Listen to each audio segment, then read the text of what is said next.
बुलेटिनमध्ये आपलं स्वागत करते। सुरुवातीला बातमी महत्त्वाची आहे। टीकाकार असलो तरी कालचं श्रेय हे देवेंद्र फडणवीस यांचं असं संजय राऊत यांनी म्हटलंय। फडणवीसांची स्तुती करतानाच राऊतांनी शिंदेंवर निशाणा साधला। एकनाथ शिंदे, अजित पवार काल कुठे होते असा सवाल संजय राऊतांनी केला। कालच्या आनंद सोहळ्यात ते सहभागी का झाले नाही असं सुद्धा राऊत यांनी विचारलंय। प्रकरण चिघळत राहावं असं शिंदेंना वाटत होतं का असा सवाल सुद्धा संजय राऊतांनी केलाय।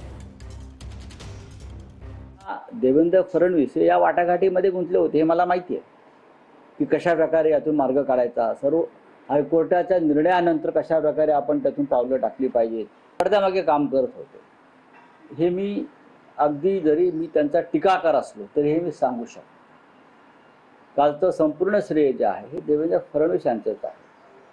पण एकनाथ शिंदे आणि त्यांचे लोक, अजित पवार आणि त्यांचे लोक हे काल कुठे होते?